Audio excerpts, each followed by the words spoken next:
He didn't have a negative bone in his body, like at all. Energetic, outgoing, funny, goofy, always had a smile on his face. Like could have gave him the name Cheeseburger. My son, I know everybody say mother say they had a good son. Everybody's son is good. But my son, he actually was a good boy. My son loved me to death.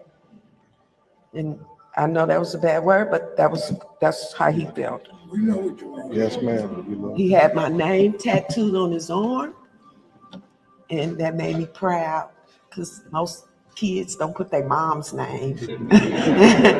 But he did. On a Saturday, my son would wake up. He'd go to Shelby Farms because he liked to skateboard.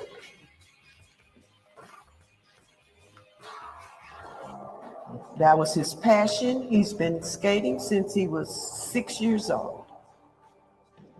That day, when he left around 3 o'clock, going to Shelby Farms to watch the sunset and take pictures. I want Tyre to be remembered. This is a great kid. I want kids and other people to know ain't nothing wrong with being yourself. Tyre brought something out of me to make me feel like, hey, you don't have to do that. You don't have to follow a trend to be loved. You can be yourself. You can skateboard, you can ice hockey, you can do whatever that you want to do. And people will still love you. All I know is my son was a great, great kid. He didn't deserve what he got. Now what he deserves is justice.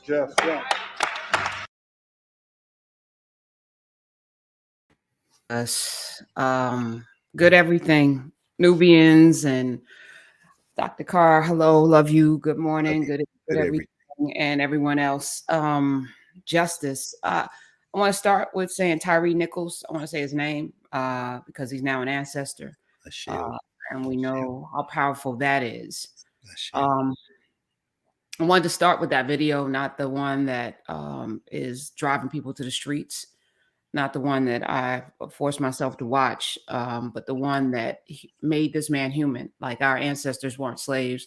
Something happened to them. They were enslaved. They were human beings with dreams and desires and hopes that they had to stuff down. And this young man is no longer here. The social structure will have this conversation that they're confused about right now because, the 5 officers were Black. So, okay, I guess we get to check out of this conversation because it's not racism. It's not racism, Dr. Carr, but it absolutely is because it's a system.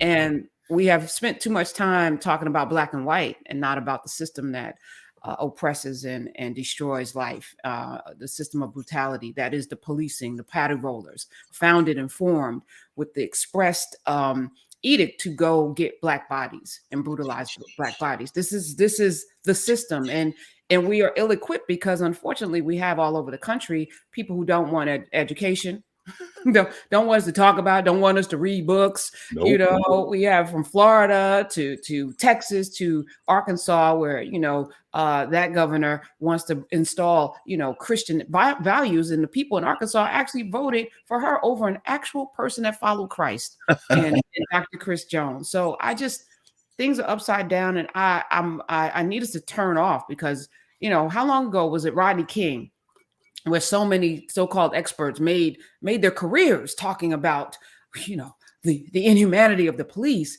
And now they've spent so much time with the Black and white of things that they're going to bring out folk. Anyway, it's not anyway. Not anyway. Let's take our time. Okay. First of all, thank you for watching it. I know you didn't want to. But unlike many of us, you have a responsibility on your shoulders because we listen for your voice and we know that you're an honest broker. And so many across the globe, 6-7 days a week at this point, are listening. So thank you for doing that. It's a difficult thing. I didn't want to watch it. Did you watch it? I was going to ask you. Yeah, I watched because my logic was simple. If it were me, I'd be watching it firsthand. So the idea of not watching it, it's like, what am I doing when that could be Karen Hunter or Greg Carr or anybody in this now over, what are we looking at now? 1,500 and joining still. And for the thousands who are here over the arc of the week, who are in this space, it could be any of us. So the idea that I would turn away, because I mean, if I were there, would I turn away? You know, unlike the young sister who recorded the execution of George Floyd, what happens when we don't watch? And it is very painful to watch. It is indeterminately more painful to have experienced it. So the least I can do is bear witness. Bear witness. This is classic. I mean, everybody has done that. Our grandmothers did that. Our great grandfathers did that. James Baldwin, of course, just catching a glimpse of that, and in a few words in this garbage can language we call the English language, talks about bearing witness. We have to bear witness, because as you say, and you are communicating with us with those words across your chest, I am my ancestors. Every ancestor that has ever lived is in our blood. So we can't turn away. That man was killed in the street, in the same street that we talked about the first year we were all together. In that first 10 sessions, we talked about Robert Church in Memphis and Ida Bell Wells coming from Holly Springs, Mississippi to teach school, 25 years old. So infuriated when her friend who owned the People's Grocer was lynched and executed. And she said, we got to get the hell out of Memphis. I'm from Nashville, right down the street from Memphis. I went to school with so many people from Memphis.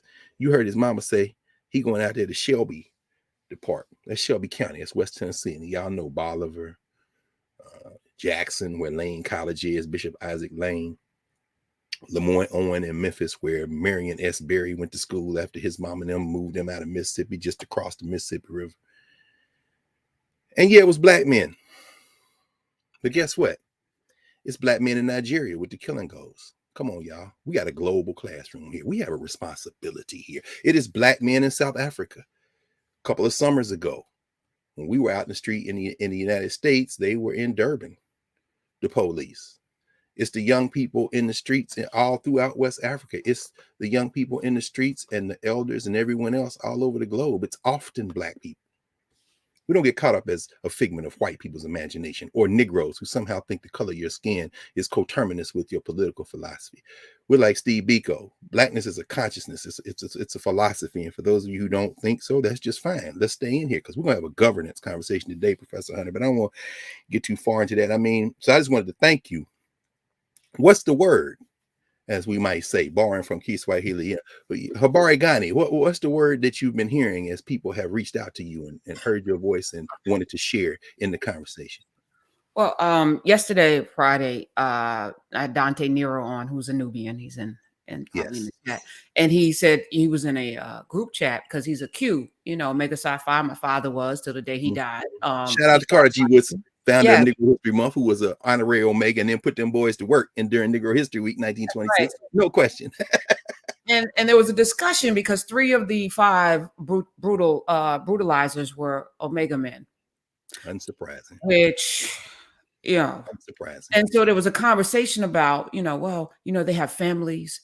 And I thought about it as Dante was like, no, we are not covering for them. We are not going to shield them. We are not raising money for them. We're not doing it. They are the brutalizers. We will treat them the way we treated Derek Chauvin. And I feel like, in that moment, I understood the tribalism of, we talk a lot about race, but it's really our tribe. There was a knee-jerk reaction to want to protect those brothers because they were brothers in a fraternity that then represents them, right? So then there was a knee-jerk reaction within the fraternity. That's what Dante was saying.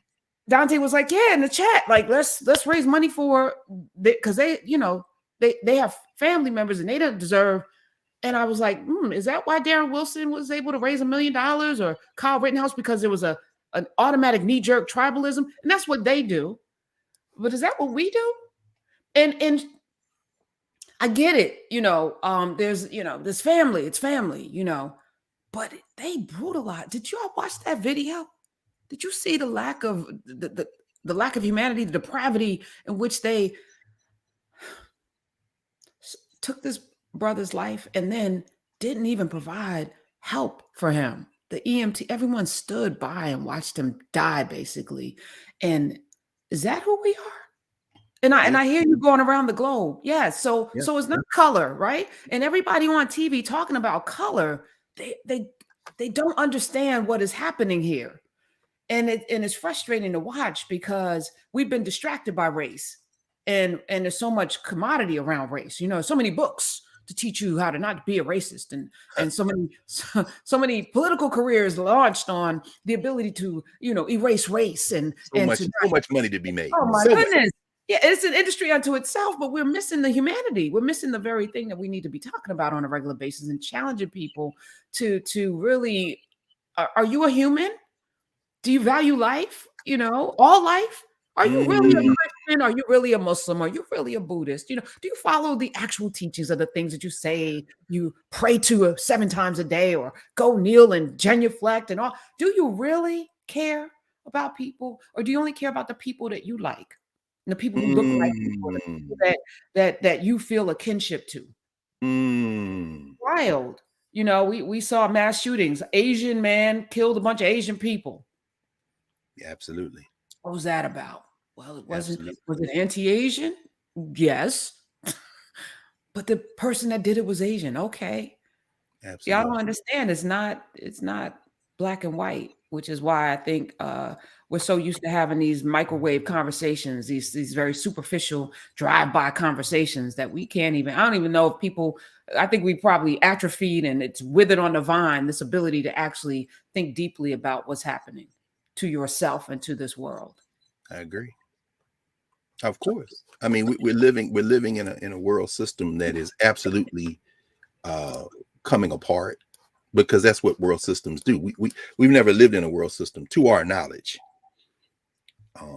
We've never lived in a global system that was human driven, what they call the I guess the Anthropocene, the age of humanity. We've been here, but the systems we've lived in have been systems that beyond our control.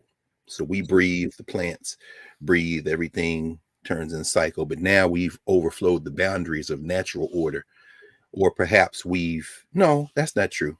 I think the ancient Egyptians, with their concept of ma'at, really can't be reduced to 7 or 8 principles or 500 principles. It really is almost the attempt to capture a sense of order, much bigger than the word order. But I started to say we've overflowed the boundaries of nature, but that's not true. We are always in nature. And so humanity has set into motion some activity that will likely culminate in the end of the human species. Saw Al Gore, was it last week?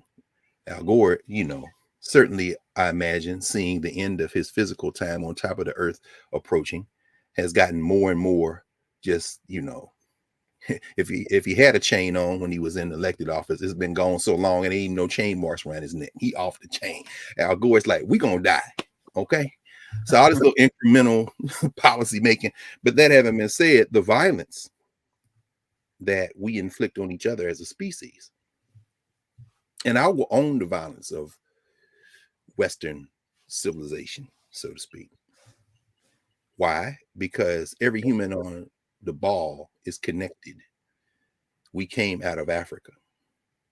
Perhaps when it's all and we're all cycled over into the ancestral realm, we'll have a conversation with ourselves and say that was a bad idea to walk up in there and get trapped between them glacial periods. We should never have walked up there in the first place, because the cultures of scarcity, the cultures of suspicion, these are not necessarily human values. Values are cultural. Some of it's environmental, some of it's circumstantial, but it all culminates in a moment when the devaluation of life is a serious issue. And you're right, Prof. This is beyond race, and race frames it at the same time. Black on black death, whether it be the killing goes in Nigeria, fighting on behalf of Shell Oil and the Nigerian government, the grifters who were running the Nigerian government in collusion. So Ken Saro-Wiwa and the Ogoni People's Movement, some of y'all know what I'm talking about. They sent the killing goes in there, slaughtered black people, black women and men. You look all over the continent of Africa, from the small to the large. Rwanda. Oh, absolutely. Rwanda and Burundi, fomented absolutely by the Europeans, the Belgians, fomented absolutely by the Europeans. But as Chuck D said in the shooting of Huey Newton and Welcome to the Terror Dome, the hand of an N-word pulled the trigger when Huey Newton was slain in the streets of Oakland. So Rwanda and Burundi, Malcolm X. Malcolm X gunned down with the damn police in the room. The damn black police informant. See, what we're also looking at is the hard cap limits of diversity, equity, and inclusion. With all due respect to my friends who've made quite a lot of money trying to tell people that diversity, equity, and inclusion is the way. But if diversity, equity, and inclusion is really about murder, I spent this week wondering what Martin Luther King might have to say about Howard University getting $90 million from the damn military for a contract for research and development. An HBCU-led university-affiliated research center consortium to exercise research focused on tactical autonomy in the military. Meaning what? We're going to make sure that we know who to bomb before we send people in because we're trying to protect American lives. Well, then you're going to take the lives of people all over, including through Africans, people who look like you. You joined the Air Force, ROTC, so you could pay for school. And the next thing you know, they got you developing technology to be able to better identify who to kill. And you take that as some kind of damn progress. Diversity and equity and inclusion in many ways means come and join us in our criminal enterprise. So these brothers who have families, who will not be named today because we will be generous to the families who had nothing to do with this, you have brought deep dishonor to your families. And as a member of a fraternity who enjoys George Clinton as much as anybody else, I suspect since many of them were accused, Baba George, we're going to need a statement from you, brother. So, the next time they play Atomic Dog, maybe you should have something to say about that. And that's not a dig at the Qs. That's not a dig at fraternities and sororities. It's a recognition that our internal conversations, our governance conversations, which is what we're going to do today for a few minutes today. We devote this time. And thank you, Prof, for shifting the conversation. We have to have this conversation. Our conversation is a little different than white people. And in that respect, it is a race thing. It's a governance thing. There's a different kind of conversation. So I'm glad to hear our brother Dante, understanding that we all don't think alike, but ultimately we must all be committed to not only our common humanity, but to life. And we can't be afraid well, that's not true. When we are afraid, we must remember that we can find the antidote to fear in community. So, I just wanted to mention that. So the last words that were spoken on that video, and I wanted to center his life. Yes. I wanted to center his smile and the joy of the skateboard and the family and the mother and the relatives that loved him because he was a human being, and not center on that horrific ending of his life by folk that just... by blue men who value a uniform and a badge and a gun. Powerless people who need 5 people to brutalize somebody who was slightly built because he ran from you. Oh, absolutely. Angry. And as the charges unrolled, state and federal charges, when there a white man, I saw a white cop giving water to one of the guys to wash the water out of his head. It's some white people involved, but it don't matter. They all blue. You chose that diversity, equity, and inclusion. And shout out to the sister CJ, is it Sarah Lynn Davis, the Memphis police chief, who immediately said, I'm a mother. And by the way, she's a Delta. Just not that it matters, but I'm just saying, we have organizations. She said, I'm a mother. This is immediate. This is unacceptable. And also shout out to Steve Mulroy, who is the DA in Shelby County. Steve Mulroy just won election. He defeated Amy Weinrich, who had been the DA in Memphis for a decade, a right-wing white nationalist. And he ran on a progressive prosecutor platform. Now, come on back, Prof. I just wanted to mention that to raise those names as well, because community means something and it transcends the color of your skin. That man ran as a DA in Shelby County saying, I'm going to be a kind of prosecutor that will get rid of some of this mess. We can't reform the system. It must be renegotiated, restructured. However, That doesn't mean we abandon every effort. Oh, y'all, we shouldn't vote people. Understand that them people is charged right now immediately because that black woman who spent years in Atlanta. In fact, she got in a controversy in Atlanta, class-based controversy about some things happening in Atlanta Police Department. But she stood up at that microphone, and the DA, that's a black woman and a white man. It's a lot more complicated, than these people on news, entertainment, and mass media can make it. And they can't do it because they live in a white national settler colony, and they are so damn committed to it that they can't see beyond it. But that's why we have this space. Thank you, Professor Hunter, for that. No, I mean, thank us. This space only exists because people decided to join, and we damn No near question. I had to open an overflow room where the chat is a little slower because we Today? are. Yeah. Oh yeah, I'm looking on the app. We're only 20 minutes in. There's a couple of thousand people here. Come on in, y'all. This is what we do. Yeah. I want to sit with this question of justice because, we all watched Rodney King get the brakes beat off of him. Sure did.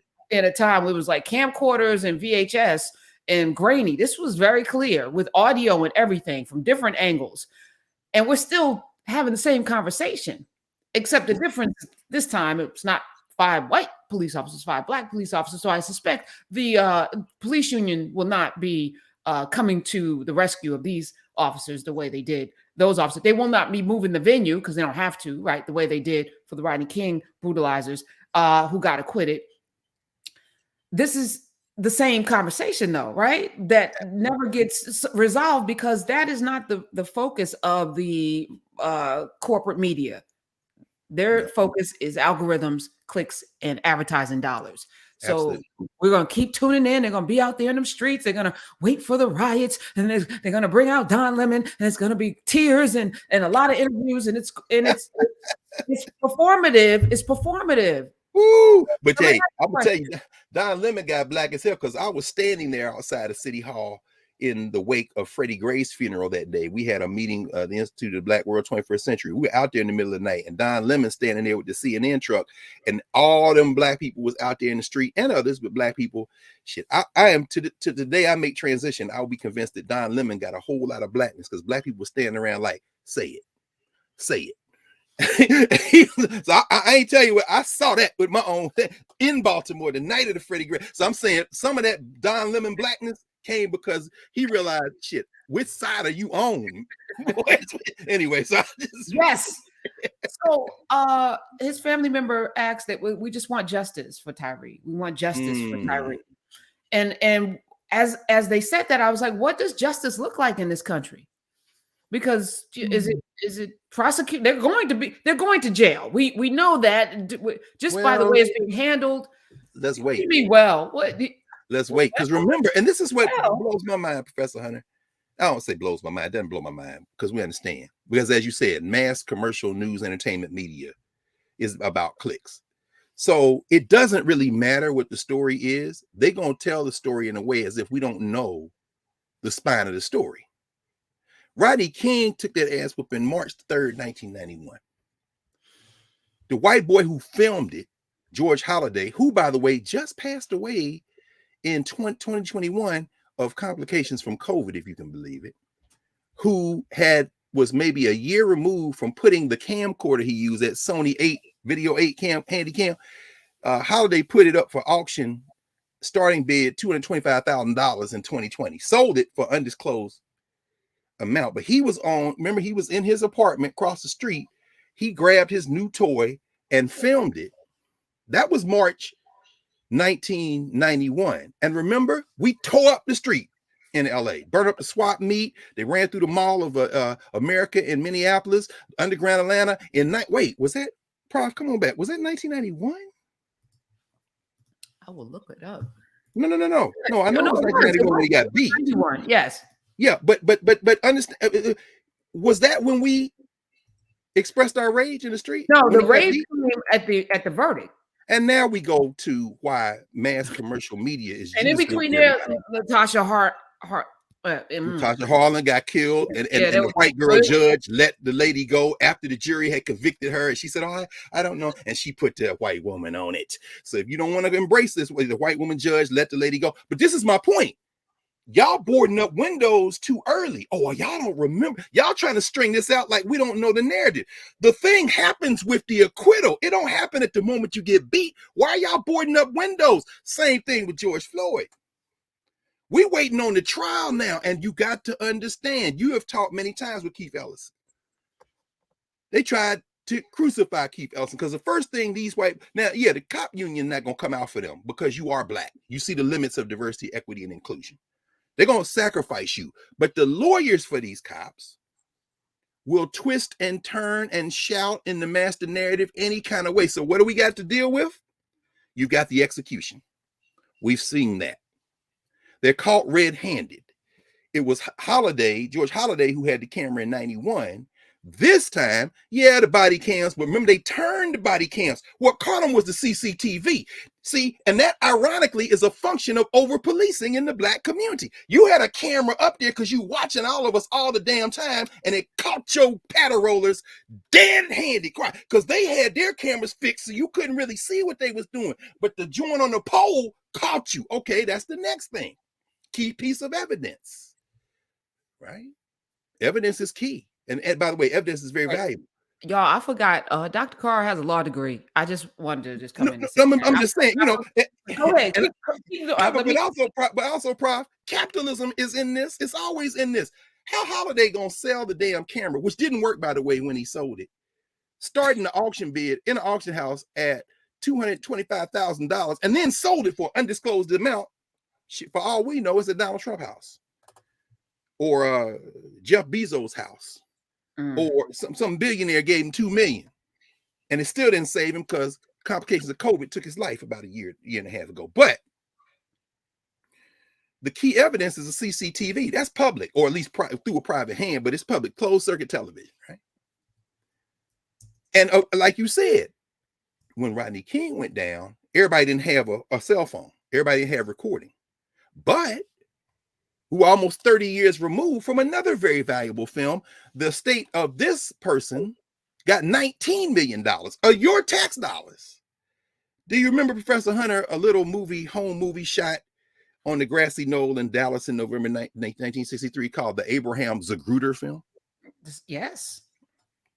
Zapruder, just Kennedy. Blam! What? Oh! That's in the National Archives now, but the feds paid his estate in 1999 $19 million because he still had the rights. See, there's a profit industry in Black Death as well. Oof. So the civil suit, y'all better bankrupt these the 5 cops that were in it, and the other cops, including that white dude who was like, here's some water. You all right? Now, when they go to jail, hopefully they'll get into an exercise regimen. But at any rate, what you see, I mean, this is the classic out of shape cop. Mad because you can't, this young boy right here is in top shape. You know what I'm saying? We watching him on the skateboard, and the man feared for his life. You don't think everybody, like I said, I'm from Nashville. Memphis is in West Tennessee. That's everybody knowing Memphis about Black death, black on black death. Y'all know that. These kids last year, when these hip hop artists was killing each other, one of them in Memphis, and then people making memes out of the one guy that comes to the funeral. Oh my God, this is black on black death. This is the pathology. We're gonna get into that in a minute. We're gonna check it all through, but I don't want to go too far from this because you mentioned you talk about they're going to jail. Well, you got the execution, you got them caught red-handed, you got the evidence, then you got social structure versus governance structure. We have to use an Africana studies framework to deal with this. The social structure trying to put it into a race conversation period, but they see race as phenotype. Well, they're black, so it's not the talking heads immediately trying to shape the narrative. Oh, it's black, so the death isn't racial. It's about other things. The death is racial. Oh, by the way, we'll get to that when we use the African Studies lens to go through this a little bit today. Because the plan today was to use this Saturday as the kind of lead in to the Saturdays in February where we talk about Black History Month. And we're going to talk about that because the advanced placement course, and we mentioned that, you mentioned it earlier in terms of Florida. We'll talk about that next week. They're unveiling the AP, the College Board. So again, shout out to Brandy Waters, Steve Baumgarten, a bunch of, this is a Black-led team at the College Board who pulled all of us together, who worked on that course. And shout out to the 6 teachers, almost all of whom were African women and men here in the United States, who taught that class all over the country. Mario Beatty and I were part of the group that met with them when they were in DC for their first teacher gathering back last summer, and they spent the fall teaching. It's a beautiful thing. I'm gonna see them all. They're coming to town for the unveiling of the curriculum, which will be on February the 1st. So next week, I'll have a report. We're going to talk more about that. But that's aside today, because we're going to deal with this, and we have to deal with it. So the talking heads saying, this isn't about race. No, it's about race. As Charles Blow wrote in the New York Times, it's on today's website. It's not in the print edition, but it's on the website. Charles Blow said, you know, when you internalize racism, the color of your skin becomes secondary. I'm paraphrasing, but yeah, absolutely. When you internalize it. So brother Acho, Sam Acho, or, you know, Emmanuel Acho, not Sam Acho. I know Sam Acho. He actually came to class. He came to my class. He's in DC, played for Chicago Bears. Emmanuel Acho, you know, I ain't mad at you, brother. He says, I'm Nigerian, so I don't have the trauma. Brother, you don't remember the Brothers' War? You don't remember Biafra? Everybody died in that war. Was black on black killing. He was born in Texas. Of course, but his people Nigerian, and he going to claim that. But you're absolutely right.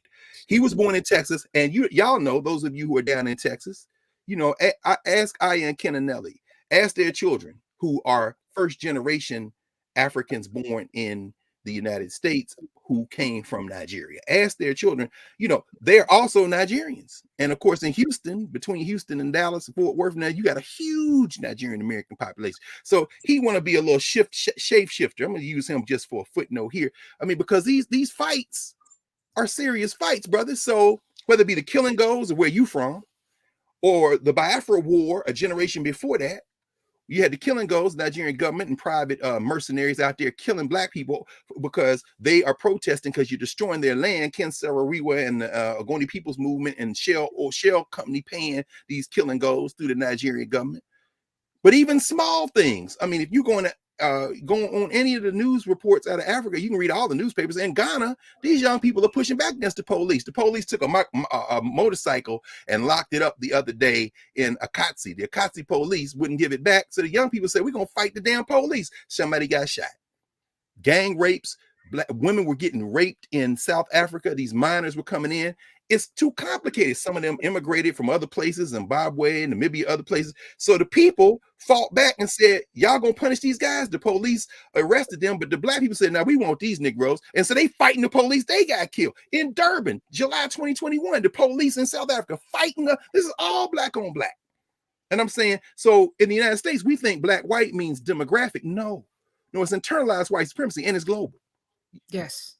I only popped in because Van Lathan told Emmanuel Acho that he was being an emotional butler to white people. And I think about, and I wrote it down because I'm like, I will definitely be using that over and over again. Emotional butler. You give them coverage. You get the book deals. He has a New York Times best-selling book, which basically, you know, gives white folk the emotional out and from having a responsibility for the system that oppresses people. And because he is a good Negro, that makes them comfortable. And this is what we have to be careful about who we support as well. You know, when they pick somebody that we're like, where'd they come from? Right. Where this person come from? How right. you get, and then we tune in because they're black. We are, to me, you know, participating in our own demise. That's and, right. You know, I'm tired of doing that. And I'm talking about y'all who do it, because I don't, but tired of seeing it. Like, let's stop. Let's, you know, and I like seeing the dear CNN, stop putting Van Jones out there, please. We have not ordained him our spokesperson. You feel comfortable with him. You like him because he gives you the emotional out to have to really sit in this, because you have a responsibility. This is your responsibility, by the way. That's right. Your responsibility to fix all the violence that's in the world. It's your responsibility. And however many black people you get book deals to and $1 million contracts to let you off the hook so you can like or even beat you up in what is essentially a fetish move. Ooh. I mean, it's Come a on. fetish move. Like, in other words, I want to be beat up. Somebody lash me. Why? Because when you're finished, I'm still going to own you, the place you lashed me at, and the lash.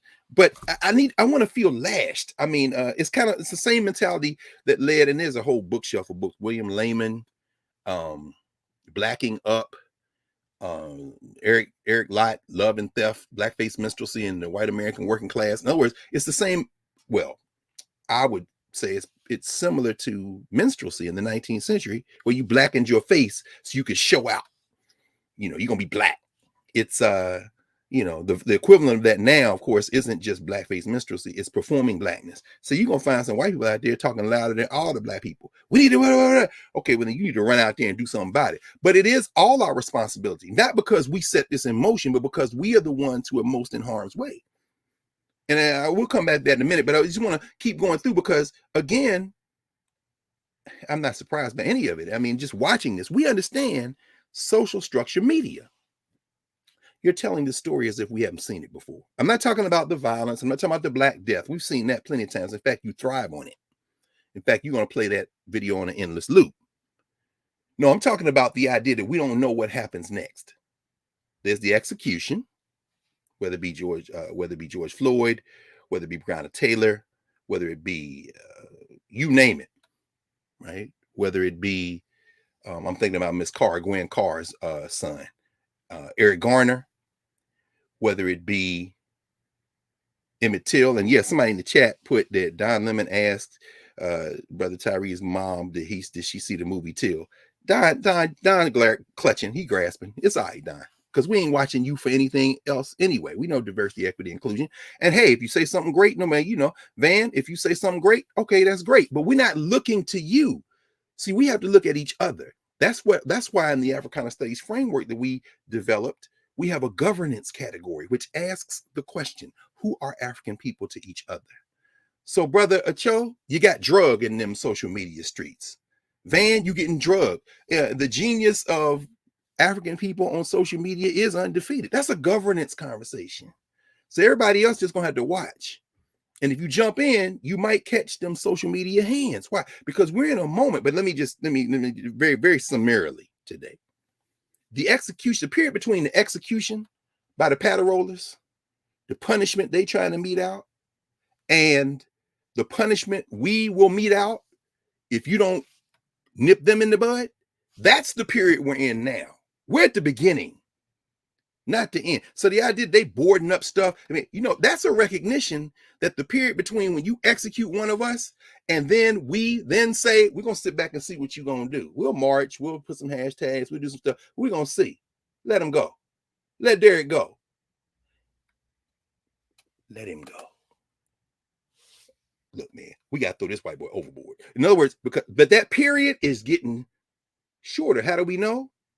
They didn't board nothing up when Rodney King got beat, but they started boarding stuff up when the Simi Valley jury came back and Judge Ito was like, the verdict is here. We're going to read it. Now they dismissing, letting people out of school and shit. And you still didn't stop what happened at the corner of Florence and Normandy, because now we wait.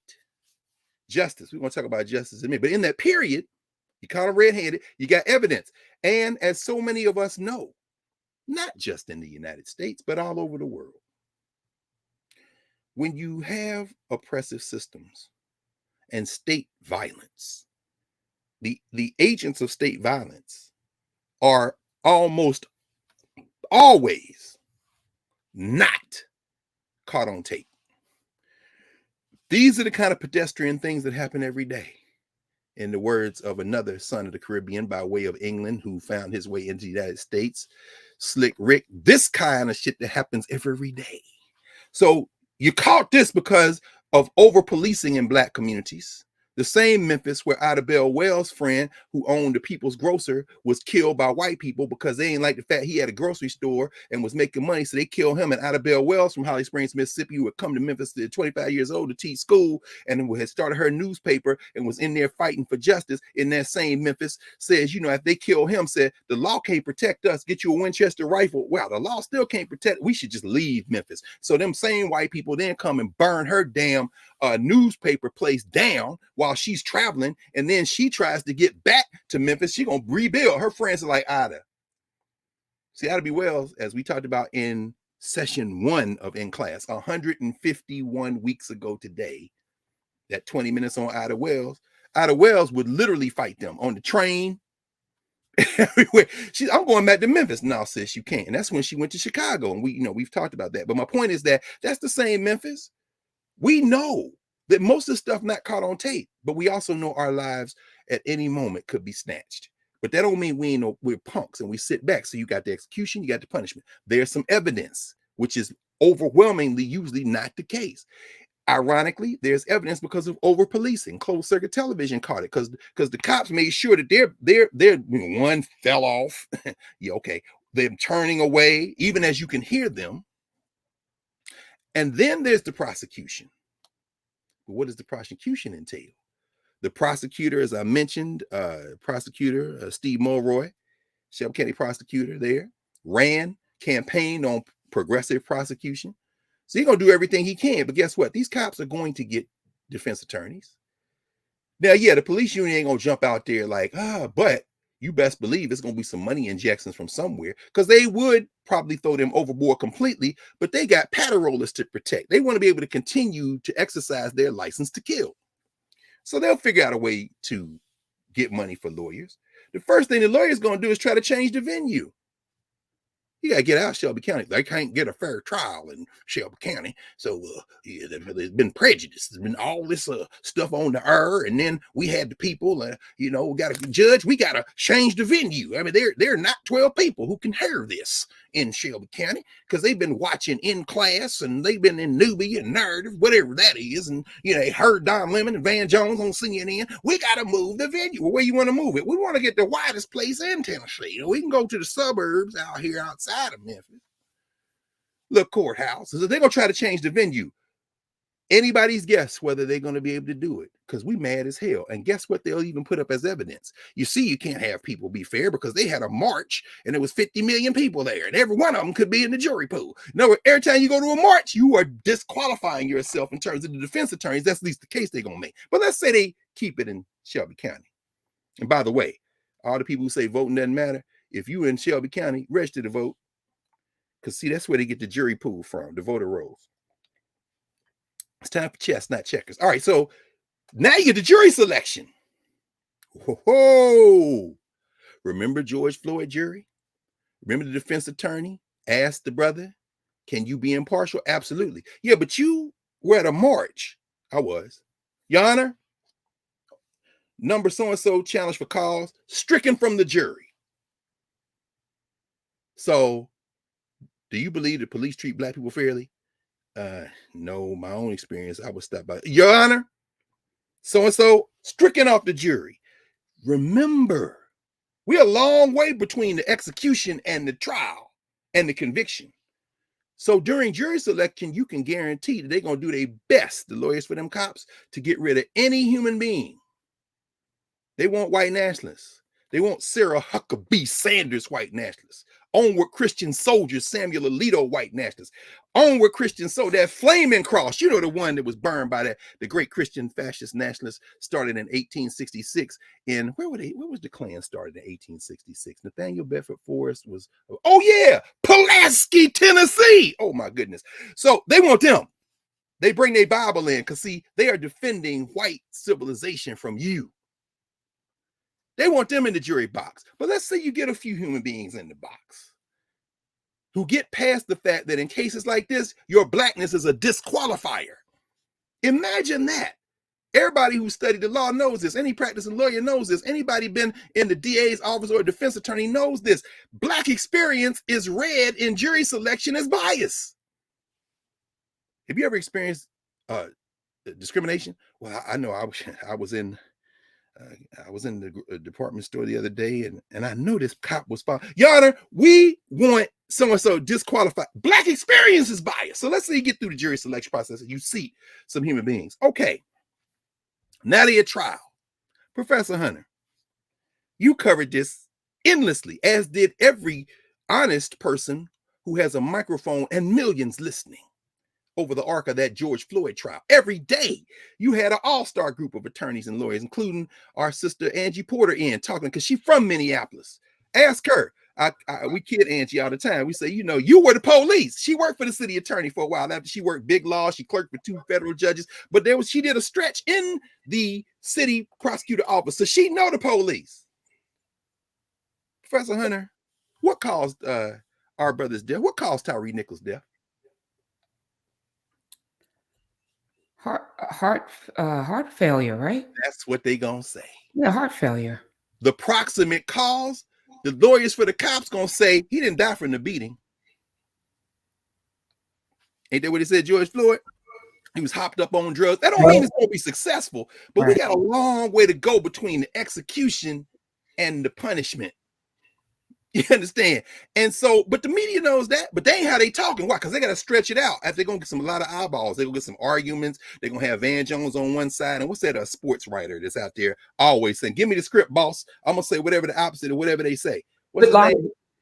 Yeah, Jason Whitlock. No question. They're going to have, you know, and then people click mad. I don't care whether you mad. I don't care whether you take which side you take on the argument. As long as you stay here for us to run this Metamucil and car and computer and golf and Viagra and whatever other ads we run between the sessions where they arguing, we don't care. This is CNN, so we don't care what you think. So the conviction.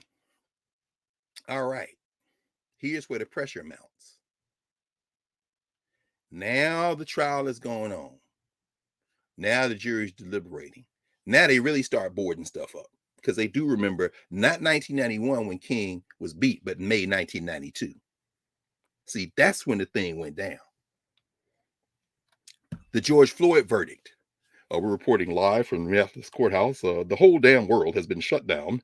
Yeah, because we out here now.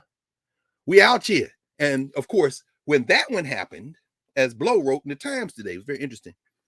You know, we were in the middle of a whole pandemic. So you got people who are working virtually or not working at all. You got students at home. So everybody in the street. Why? One of the reasons some of the people in the street, because they ain't seen nobody. So we out there, hands up, don't shoot, protesting, right? And the tension is building. Then you get through all those maneuverings and you get to the trial. And now the jury is deliberating and now it's really mass. And then they tell you the verdict's coming in. Let the system work. The rising tension, months of organizing, months of marching, months of prosecutors versus defendant narratives. In this case, in West Tennessee, at least there's a prosecutor who is saying, I'm going for this. We're going to do this. Not like young Dan Cameron, you punk, in Kentucky, who stood between Breonna Taylor and her killers. No, he didn't stand between them. I'm sorry. Who stood with the killers of Breonna Taylor, young Dan Cameron. What happened to young Dan? I thought he was a rising star, Professor Hunter. Whatever happened to young Dan Cameron? That was like, what, 10, 15, 20 months ago? Keith Ellison, who damn near lost re-election for just doing his job. Damn near lost re-election in Minnesota. It's the Memphis DA. Now, he already come out. Now, the mass entertainment media is saying whatever, and let's say they convict him. Is that the end of the story? No, they say mass news entertainment media, social structure media will say the system worked, and the irony will say yes, it did. Why? Because here's the real issue. The real issue: there is no justice in this country. I will use another brother from Georgia who spent time in West Tennessee, the great Henry McNeil Turner, Bishop Turner. There's no justice in this country. There's no future in this country for Black people. Bell Wells in Memphis, there's no future in Memphis. Get the hell out of Memphis. Go to Oklahoma, go to Chicago, go wherever, because, you know, I tell everybody get a rifle, but damn it, the rifle can't save you, because we're at a point now where the pathology is so deeply ingrained in us. If you do get a pistol, you might turn around and shoot me. White supremacy is a hell of a drug. So let's talk about this.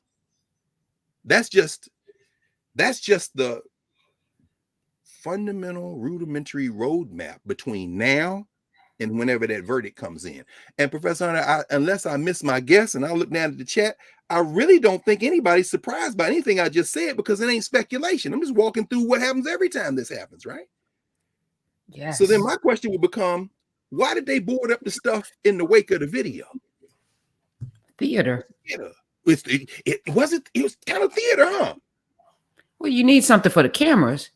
right? So you, There you go. Come on now. Professor Hunter, you teach this every week at school. What is the logic of social structure media as it relates to how this has been reported in the just hours since this video has been released? What do you think? like, who made the call for people to, it's so performative. It's like you always know there's going to be a crowd. They know where the crowd's going to be. There's the boarding up of the things. There's the marching. There's, and I get it. Some of it's organic, but a lot of it's manufactured. And I was like, this is interesting. And then you tune on and you got the very serious, they bring the heavy hitters out to come and then they have the panels, and then you get the all the sides, the experts, the police experts, the law experts, and it's you put it on a show. It's a show. It's a show. It's a show. And the money, long before the verdict, because remember in Floyd's case, they tried to use the settlement, the city's settlement, as evidence that the trial was not fair for Chauvin. In fact, they in appeals court right now trying to overturn his thing, but the feds got him. So, by the way, the families of the cops that killed this brother, that killed young Tyre Nichols, don't find any comfort with the possibility that you might be able to get out from under them state charges, the manslaughter charge, the kidnapping charge, the other 4 charges, all that, and they may charge some more. Because guess what? I don't know and don't care, really, frankly, what Merrick Milquetoast Garner gonna do. But you can bet the $5 you got in your bank account that Kristen Clark ain't gonna let these boys go. So elections don't matter, I know. But the Deputy Attorney General for Civil Rights, shit, they're gonna put a Fed charge. Remember, in the King Rebellion, the reason we set this country on natural fire, them cops was acquitted. They were acquitted on them criminal charges, state criminal charges. It took the feds to come in, and they still only convicted 2 of them. And we did $1 billion worth of damage. I'll never forget, that was May 1992. I was a graduate student at Ohio State. I was the graduate assistant at the Frank W. Hale Black Culture Center at Ohio State. And we unlocked the Culture Center, and all the Black people who could come in there, staff, faculty, students, jammed in. We had the big screen TV. And as the sun went down, we watching. And then when they released the verdict, they were live on CNN. We had the big screen TV, the flat screen. We in there, hundreds of people just jammed in there. They let them boys go, and the fire started going up. And the sun went down in LA. We in there watching in Columbus, Ohio. And CNN made a mistake that they haven't made since. They were reporting live. The swap meet burned up. We're going live now to Minneapolis. The Negroes have destroyed the mall of Minnesota. Hold on. Oh, we're here at CNN headquarters in Atlanta. The Negroes have destroyed underground. Hold on. And then they went off live and started repeating the talking heads from the desk and started doing the film. Why? Because Negroes was watching and getting the signal. Oh, it's on? It's on. Let's go. Understand this, as Malcolm X said, as long as you have the ingredients for an explosion, you have the potential for explosion on your hand. Part of it, they were boarding up because they realized that the period between when you do something and justice comes, that window getting shorter and shorter. We know y'all done let them go too many times. Don Lemon, you're right. This is not good interviewing this out there. Did you see the Till movie? But we know the name Emmett Till because movement and memory, one of our categories in Africana. How do African people remember these experiences? Emmett Till is emblazoned in our minds. And yes, it is extremely painful. This was at the hand of Black men. But Black men are no different than white men when it comes to Black death, when pathology makes you choose Black death over Black life. So you picked the wrong side, blue boys, and now you got to pay. So again, let's think about this. This master narrative, Tyre Nichols, the clock started with his death. As Roy Jones once recorded in his hip-hop turn, y'all must have forgot. In other words, this is when it starts, not when it ends. So the master narrative is clear. Swallow death, seek punishment. Justice technically, like it's the same root of the word judge, right? The old French, then go back to the Latin. It really means punishment. So when people are seeking justice, We often think of it from, to evoke another of our categories in Africana studies, the ways of knowing category. The ways of knowing category, again, for reminder for folks who are new to this space. And by the way, there are a lot of people new here in Nubia. People are coming by the thousands. What in the world? We was over 2,000 people. It started overflow. It's 2,900. 29, we close to 3,000, and that's just here. Of course, over the arc of the week between Saturdays on YouTube, thousands and thousands more y'all coming in. So since you're gonna come in, let's destroy the shadow ban attempt, because they can't do it on YouTube on Karen Hunter's channel. Subscribe, hit the like button. Why not? Don't cost you nothing. Might as well keep doing it, because hey, we have jailbroken the space and we just getting started. But at any rate, what you see then, this whole notion of seeking punishment or justice is really about, if you go look at the word justice and see how it's applied, you can't bring them back to life. But we look in terms of our ways of knowing, in terms of like almost like being made whole. You can't do that. You can't do that. Ms. Wells is sitting there. He was a good boy. The fact that she even felt compelled to say that, the fact that she said, you know, don't be violent. Don't be violent. We all felt, yeah, okay. But we're going to talk about ways of knowing in a minute. But the whole idea of justice isn't about being made whole. That's impossible. This young man is an ancestor now. He over there with Breonna Taylor and George Floyd. He's over there with Sandra Bland. He's over there with everybody else, from Emmett Till to all the people who've been lynched. He's over there with everybody who summarily was killed by white violence in Mississippi. So when the Jones Brothers and the Snick Singers came up with that song, "In the Mississippi River, Lord, Lord, Lord, Lord, in the Mississippi River, well, you can count them one by one. It could be your son, count them two by two. It could be me or you, count them three by three. Do you want to see?" Nobody wants to see that video, but we must bear witness. When those young people wrote that song, "In the Mississippi River," it's the same Jones that wrote the Ballad of Medgar Evers. In Jackson, Mississippi in 1963, they lived a man who was brave. He fought for freedom all of his life, and they laid Medgar Evers in his grave. We done seen this damn show before. And yeah, we know, Ms. Wells, we know you got to say that. But we also remember, if we are paying attention, Philando Castile's mother. Remember Philando Castile's mother? But I feel like, did you ever talk? I don't know if you talked to her. I did not. Ooh. I did not. Yeah. I loved her. She went on Facebook Live and said, "Yeah, y'all should tear it up." Hell no, I'm not. I'm like, look at this Mississippi Negro up here in Minnesota talking about my baby is dead. Justice, you can't bring him back. But I tell you one thing, you might as well tear it up. Oh yeah, absolutely. So justice in this sense is in the very narrow sense of punishment under the rule of law. And if and when that happens, of course, social structure, media, social structure commentators, social structure itself, including the legal system, is going to say, see, the system works. Yeah, it worked perfectly. You've got hired, killed executioners who go out and police and kill us. And then, depending on how we react, you lock them up for a while.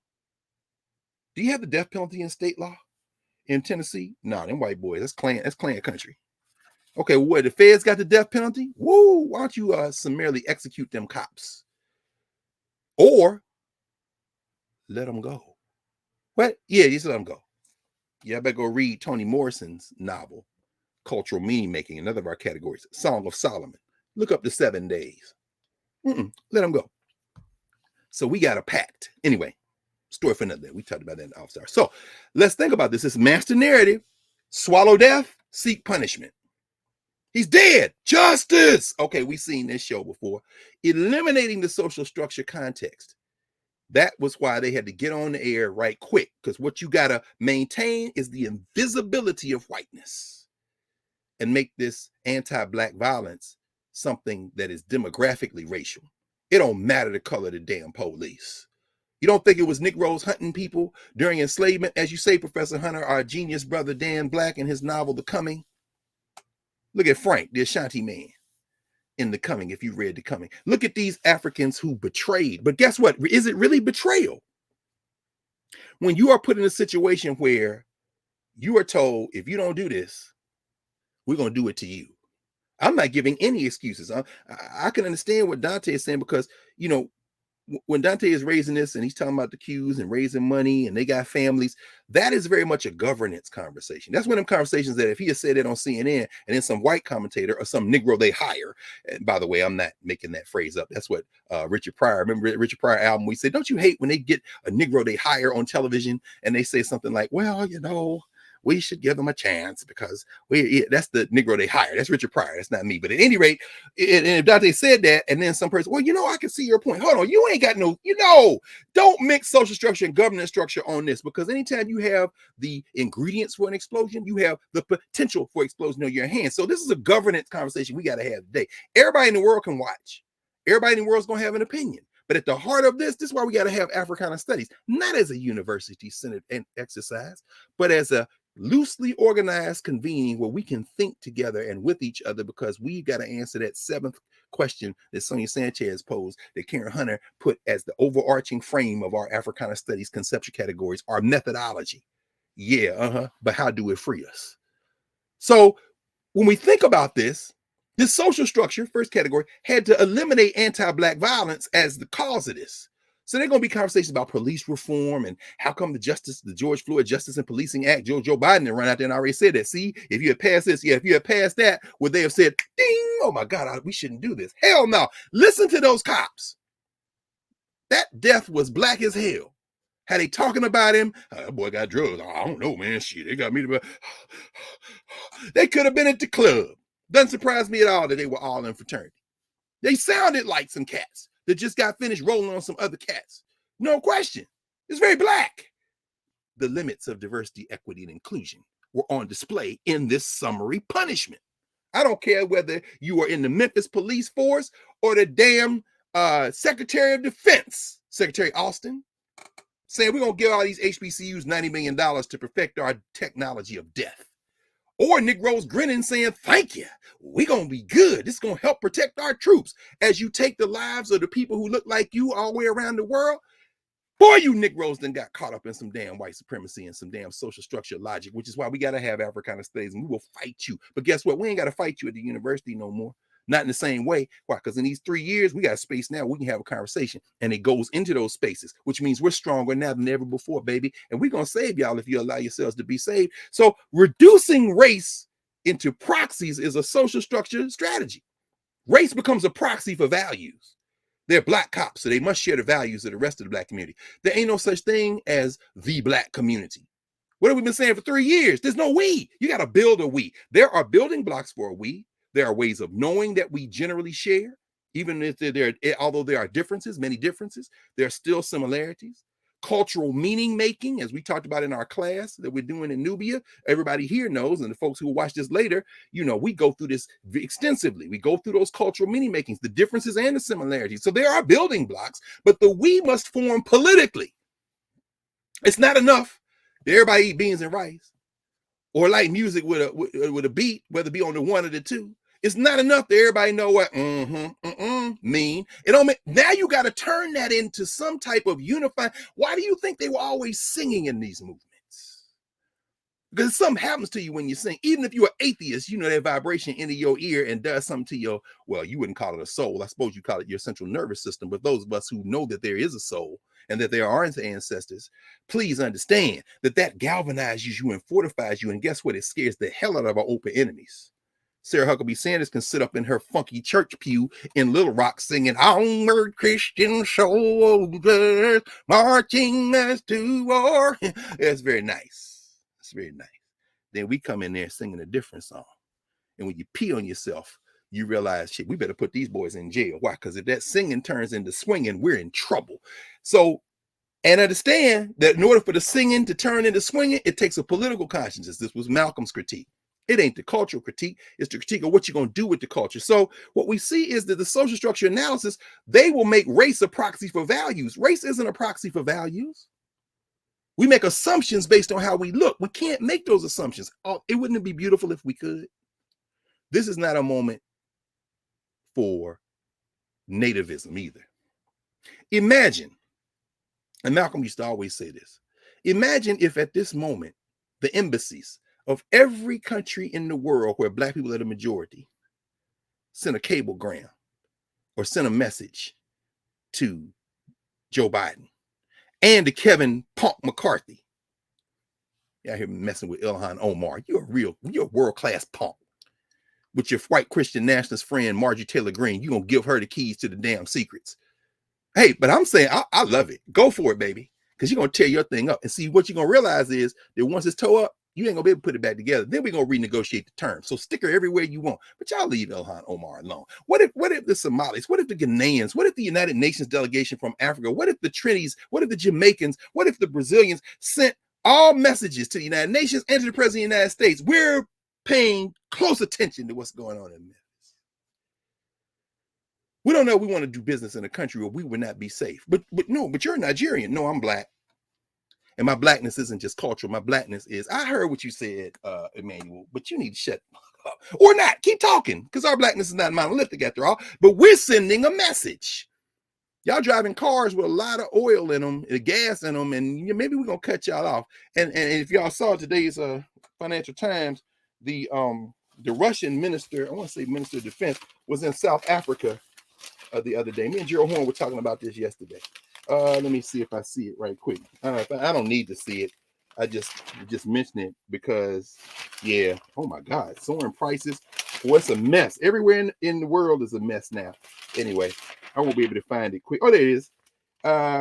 South Africa gives Lavrov a welcome that shows Russia is not alone. South Africa's foreign minister was all smiles this week as she hosted Russian counterpart Sergei Lavrov for the first time since Russia invaded Ukraine. Crazy. Oh, by the way, parenthetically, I'll come back in a minute. Be careful. COVID is still out here. Y'all see this headline in today's Financial Times? High demand for chrysanthemums, a sign of surging COVID deaths in China. They up all over the world, by the way. We're not out of the pandemic. All right. So the point is that what if every country run by African people reached out and said, we're not only paying attention to Memphis, we expect full prosecution. Because while you on mass entertainment, social structure media saying, well, they were Black, so therefore, Blackness means more. And it didn't contain in the four corners of the boundaries of a settler state like United States of America. Now is not the time to wrap yourselves in that flag and say, this isn't American. This is quintessentially American. This is what they do. This has happened to us since the first toes planted on this continent as a result of the settler colonial violence we call enslavement. This is what my colleague Nicole Hannah-Jones is wrestling with in the 1619 Project. That she just dropped the Hulu 6-piece documentary. At some point, I'll watch it. In the commercials, I saw maybe one too many American flags. Well, I saw the American flag, and then I just turned off. So it's one too many for me. But I ain't got no beef. It's good. It's good. It's good. I'm watching it. Is it good? Talk to us. Yeah. Yeah. It's. I think it's important because unfortunately, I think we're sitting in this space. We are inundated with information, and the people who come here willfully to seek out something. But there are so many of us, more of us than not. And I love Daniel Black for saying, with seeds, you don't need a whole lot to germinate. You don't need a whole lot of seeds. So we have a very small amount of seeds that will, cast across the universe and plant some things. But for people who aren't well versed, and because the school system is what it is, it's trash all over the country, all over the world, and it's a shame that Brazil is doing something this country won't do, which is to demand Black history in their schools. Black history in Brazil. That's mind blowing. But I think for people who are not, who are not well read, this is a good. I mean, it introduces you to our humanity, our patriotism. And the flags, the way she's woven it into the conversation. And it's not like the 1619 Project in the New York Times, but it's adjacent. And, this whole thing on the construct of race in episode 2, which is what we're talking about here. How can 5 Black officers do that? Well, because race is a made up construct. And it's not about race and melanin or lack of melanin. It's about an ideology and a system that we're under that can't be broken as long as we buy into the division. Right? As long as we buy into you're Black, I'm white, we can never solve this. That's exactly right. So I think it's a valuable thing on Hulu, and those of you who have it should watch it, because absent anything else, we're not getting this information. I would agree. No, I would agree. And I'm in full agreement with you. And thank you, Prof, for saying that, because, it's interesting. We were in a conversation a couple of months ago with a group of elders, Alpha Phi Alpha, who invited Nicole in to have a conversation about the 1619 project. And as a member of Alpha Phi Alpha and a younger member relative to them, I was there, and it was very interesting to hear her talk about the journey she's been on in this process. And you're absolutely right. Where she is now isn't where she was when the 1619 project debuted in 2019. And in fact, during the conversation, Bob Harris, Dr. Robert Harris, who's the national historian of Alpha Phi Alpha, former provost at Cornell, one of the stalwarts who fought for Africana studies at Cornell with his colleague and now ancestor, who we talked about a few months ago, James Turner. He asked her, why not start with the Spanish in the 16th century? Her response was, well, that wasn't where we started, but I absolutely get it. And I think that that's absolutely valid. And we talked about reparations, and you can see she's at a different place, like all of us, as we continue to learn, continue to grow. And so I would join you in saying, yes, watch it. Absolutely. Because we all have to have points of entry. It's not where I am. And it's evidence of the fact that we don't all have to be in the same place in order to fight for the same thing, which is for human beings to be in the world safe, secure, and to be part of nature and environment in ways that don't damage anything. We have to be for life. So I absolutely embrace that. Her father was a veteran like my father's a veteran. I understand that completely. That flag is very complicated. It's not complicated to me. I take the opinion of, I take the attitude of Henry McNeil Turner, who of course came out of the United States Civil War. And John Henry Clark, who often would say that Henry Turner would stand up in a pulpit with the American flag on one side, the Christian flag on the other side. And before he would start his sermon, he would rag on the American flag, which he said was nothing but a GD rag, for 20 minutes. And then now I'll talk about my sermon. I wouldn't even give it 20 minutes. I don't give a damn. You will not find an American flag. Only time you see me with an American flag, as I said, when Nicole debuted her Center for Race and Democracy at Howard and was on the panel, we were sitting there talking. I said, for a lot of Black people, when you see us wave that flag, that's cosplay, so you'll leave us alone. So at any rate, don't think we believe it. We just figure if we do like this is like a shibboleth. You'll leave us alone. Like them black cops think that they may get left alone, and they are being left alone now because they had the badge on. Yeah, you're being left alone by that damn police union because your skin is still a little dark for the blue. But yes, so I would join you. We have to have that diversity of opinion, because ultimately, in terms of white nationalism, in terms of settler colonialism, see, that mentality looks at all of it the same. As John Clark said, the difference between a Jamaican and somebody from Georgia? The point of a finger. In other words, in fact, John Clark used to say the most Pan-African person in the world is a New York City cab driver that won't pick up none of y'all. You don't know where y'all from. He just seen the color of your skin, and so I'm going to keep going. And guess what? Increasingly, the people who keep going look like the people they passed up on the corner. Again, white supremacy is a mentality, and they will make no distinction. So I agree with you wholeheartedly, Prof. So as we think about this question then in terms of social structures, we continue in terms of going through our categories and applying this to the case of Tyre Nichols and the murder of Tyre Nichols. The social structure is going to try to remove anti-Black violence as the issue and localize this as much as it can. And also stress, be nonviolent, be nonviolent. So you trot out the mothers who are grieving. You trot out the families, but particularly the mothers, with the exception of outliers like Philando Castillo mother. And you see what the social structure cares about immediately. Again, from the killing, from the execution to the punishment of the cops, that's the period when it builds, the tension builds.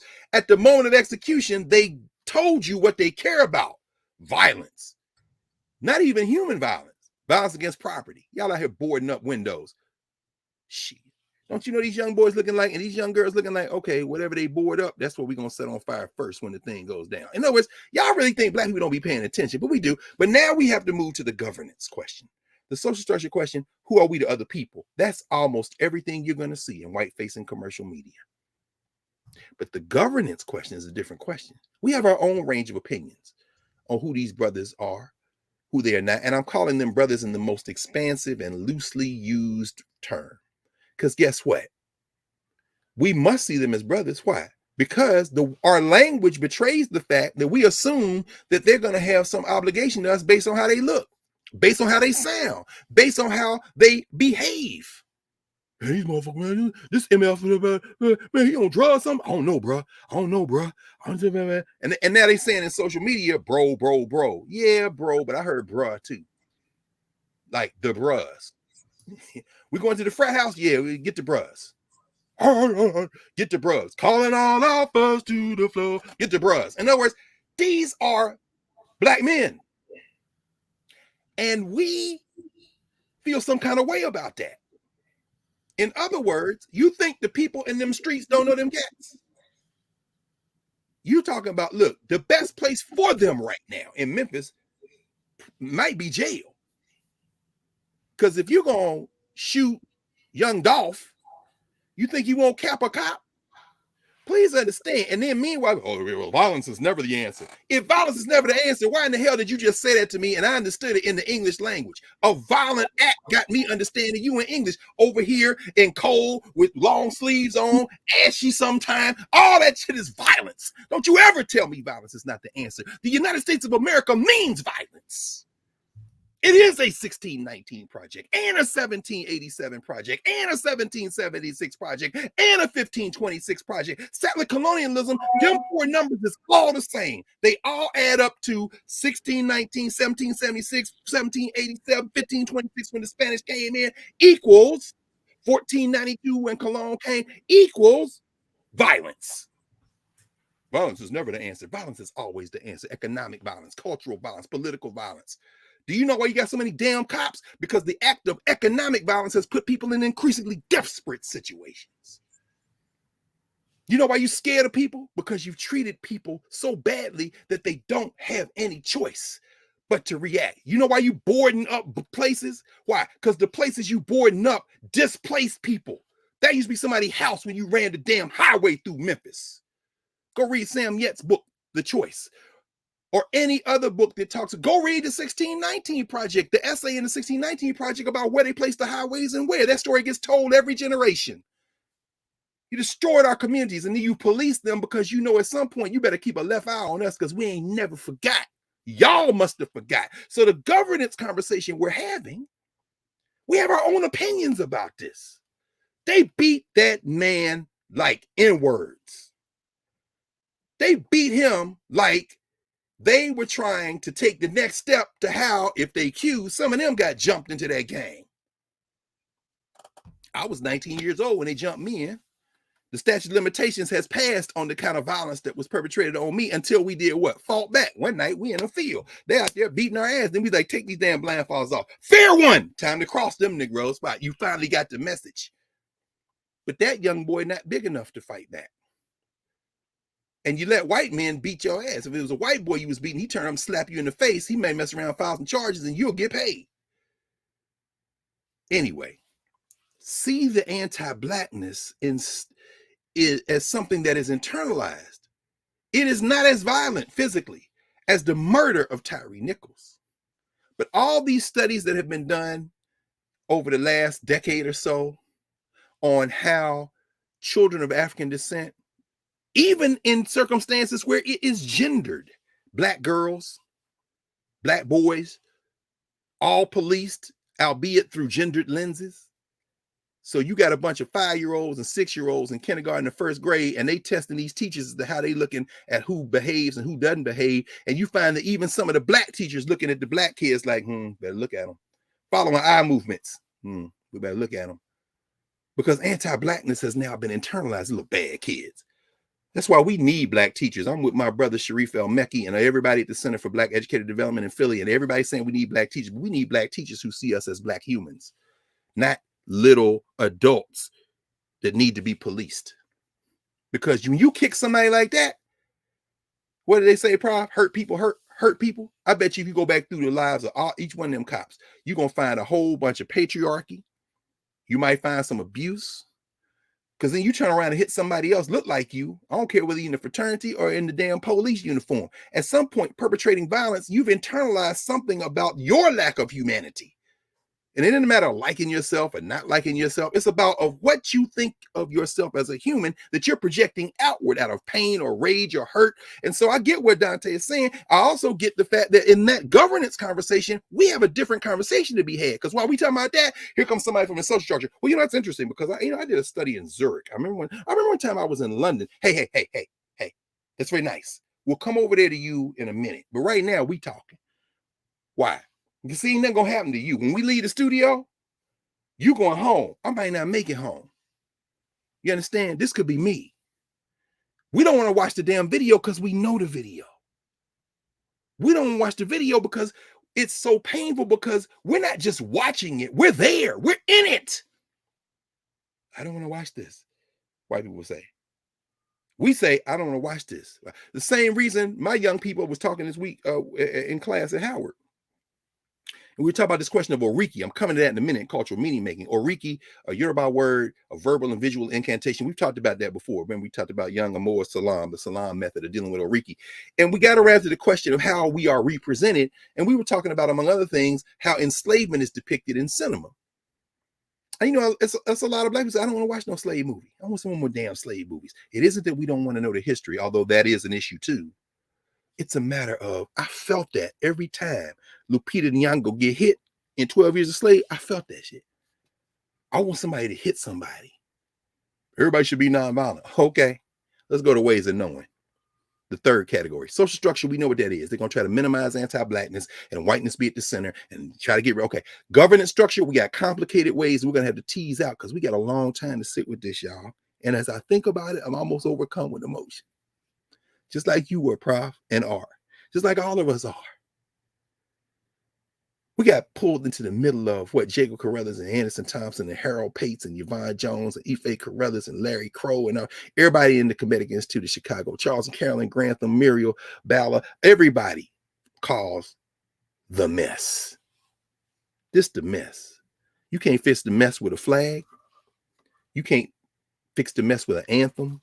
You can't fix the mess with a championship Olympic team. You can't fit. No, this is the mess. The mess reared its head in the streets of Memphis the other night. That mess is painful. Ways of knowing.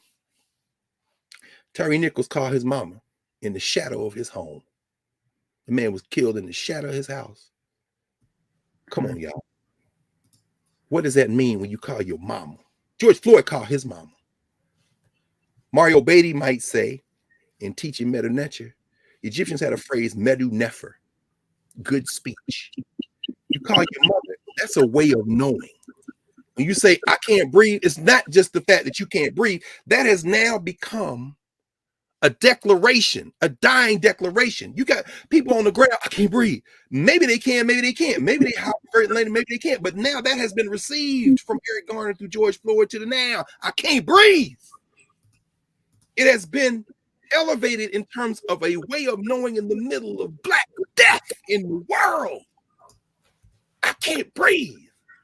Nobody of any background can see those words on a shirt or hear them in their ear. I can't breathe, and not immediately think of the perpetual assault African life is under in the United States of America in particular. I can't breathe. But you calling your mama.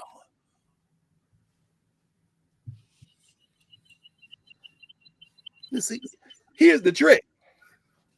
You call your mama because that's where you came from. Your mama can protect you. You say, Mom, the last breath, this is the last breath, I'm going to call my mama. You think I'm going to call my mama? There's nobody on CNN, MSNBC, any platform that can ever understand. Yes, there's a common humanity. Yes, we're all humans. Yes, we understand we all came from. This is an African thing right here. That beautiful portrait of my mother that y'all sent us with that Yoruba saying at the bottom, when your mother stands with you, no one can stand against you. That's a fact. But guess what? The man called his mom. That's ways of knowing. Understand, African people in this place we call the United States, we expect death. We expect the minor deaths, the petite deaths on the job. We come in the room expecting to take an L. and fortify ourselves. So some of the times we come in there and tear everything up or say, I ain't budging off this and get what we want, it is animated by the fact that I know I ain't got no friends in this room. Even the people who say they're my friends, yeah, I think they my friends. But underneath this, I don't think they're my friends. There's a way of knowing that racialization creates. Half the cops, look, Ice Cube, NWA, F the police. Don't let it be a black or a white one. Got you splayed out on the rooftop. Black police showing out for a white cop. I saw the white cop out there. But I see these cats, they in the same unit, these rough riding Negroes. These cats who frat brothers together with their blue on. I'm going to show y'all I'm the baddest police out here. I'm going to show these Negroes in the street how they were talking about that boy. That's how they talk to them young boys in Memphis and young girls. Y'all get off this fucking corner. It's my corner. Okay, yeah. Take that badge off. After police, right? Ice Cube said, we can go toe-to-toe in the cell. Yes, sir. But the point is now you ain't gonna go toe-to-toe because you got your manhood on your badge and your little belt with all your little Batman tools on it. Why? Because deep down, you don't think you're human. You think that makes you a man. And as a result, we all on high alert. African people expect death in America and too many other places in the world. And that includes and primarily from policing. And we also expect life. What does that mean? We don't surrender willingly. Mama. That's medu. That's good speech. But here's the thing. When the ancestor speaks, the good speech moves into another kind. Now, the Bediya talked about that. Medu, divine speech. This divine speech. So guess what? Tyre Nichols is an ancestor now. Breonna Taylor is an ancestor now. Sandra Bland is an ancestor now. Laquan McDonald is an ancestor now. I see the little boy's face in Cleveland. You know what I'm talking about. The boy they rolled up on. Tamir Rice. Tamir Rice, thank you. And ancestors. So many others. In fact, the book the sister wrote, Ghost Boys, about Emmett Till. They're not ghosts. We don't believe in ghosts. If you do believe in ghosts, that's fine. Or haints, or however you want to put it. We believe in ancestors. All ancestors ain't good. All ancestors didn't live a certain life. And the thing, the fact in terms of ways of knowing that we feel like we have to beatify these people who are killed, these sisters and brothers who are killed, in this case by black people, black on black death then becomes, immediately transforms into Oriki. Oriki in the Yoruba concept is something you say or sing or perform or do in the world that elevates you, elevates your community, elevates your family. This is the, we the Smiths. We don't play that. We the Washingtons. We don't play that. The Onichis don't play that. The Yoruba people don't play that. The Ashanti, I'm Ashanti. I'm Zulu. No, it's an Oriki. It doesn't mean that everything you've done in your life is good, but it does mean that you pull out the things that you want to speak for what the Yoruba might call Iwa, your character. This is who you are. So this, when we hear Sister Wells, she said, my son was a good boy. And then we take that. We got this beautiful video, him out there just free playing with that damn skateboard, doing things that I look at these kids like, how in the hell did you do that? This the Oriki now. He an ancestor. These 5 cats that killed him, your Oriki set too, forever. How about that? Now y'all got children, you got families, you got partners, spouses, you got mamas, your whole bloodline. See, when you say Oriki ain't just for one person. Oriki for community. That's a tragedy. And whether you made that choice as a result of things that were done to you by way of violence, or whether you just got up and got completely brainwashed, as Carter Woodson would say, and think you made your own choice to do that, your Oriki has now turned into something else.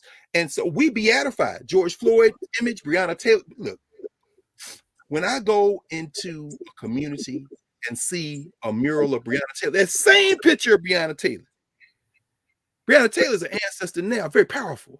What we want her walking on top of the earth? Absolutely. Big George Floyd too. But you have been taken from us, which means we're going to make you an Oriki. You're an Oriki now.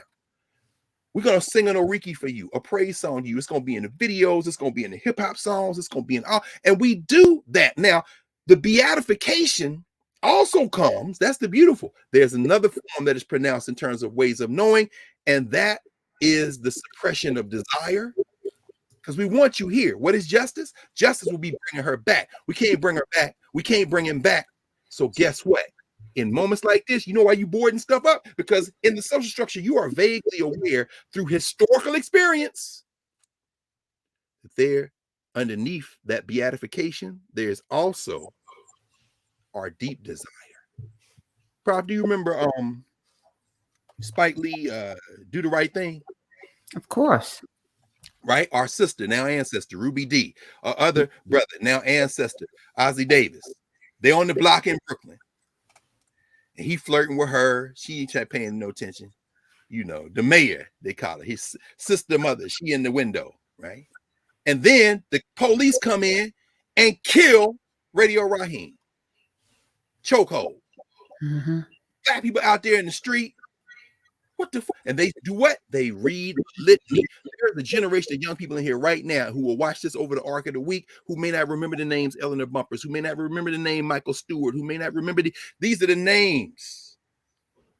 Yusef Hawkins. And remember, Spike Lee has this scene where they're shouting those names at the police. You done killed this boy, put him in the trunk of your damn police car, and you out here big cop with your, with your manhood on your chest. And then they start the fire. Remember what Ruby D said? Burn it down, burn it down, burn it down. You boarded up Memphis because you know that we are going to elevate these people you've killed. And at the same time, our deepest desire is to burn it down. Y'all, Langston Hughes wrote the poem. Oh, the Negro, meek and mild. Beware the day they change their mind. But guess what? We'll never change our mind. We always got that. That's why I say, you see us waving that flag, a bunch of Negroes, myself included, that's cosplay. Just leave me alone. Because it's going to come a day when you're going to find out about that flag. The day the King verdict came down, we marched to the Ohio State University Office of the President with a list of demands. Rodney King, killer's been let go. This is a moment for us now to bring the violence you commit to us every day on this campus of 50,000 people. At that time, the largest university in the country, 1992. It actually was the next day. We marched over there with a list of demands. I'm in the front of the pack. Let's go. 10 demands. We want a black dorm. We want the black staff to get raises. I'm not talking about the black professional staff. I'm talking about the women that clean up the vomit of them white sorority and fraternity people who come back on the weekend and throw up all in the showers and they get paid minimum wage. We want to raise for them. We create a whole organization called Action. Africans committed to improving our nation. Because King, you let the killers go.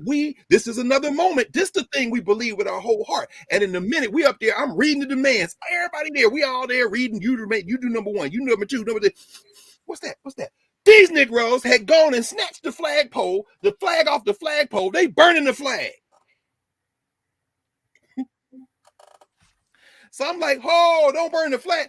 Because now we're going to have to fight somebody for real. So we run over there to put the fire out. The flag is gone. So we're stomping, trying to put the fire out. Here come the media. And you know the camera shot they saw. Our feet stamping an American flag remnants with flames. Hell, we could have been in Beirut. We could have been in occupied Palestine. We burning the flag. I'm trying to put the fire out. Oh, well, we stomping the flag now. And that's the image that went out. But guess what? That's okay. Within a week, the president of Ohio State and trustees, the whole top administrators at the Black Culture Center, we held them in there for hours with our demands, and they gave up all them demands just about.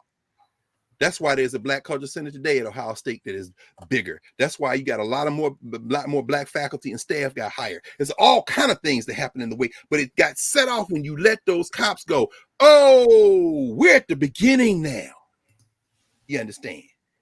When COVID was in the bullseye and the Floyd trial was going on, Google and Hollywood and man, y'all was throwing so much money.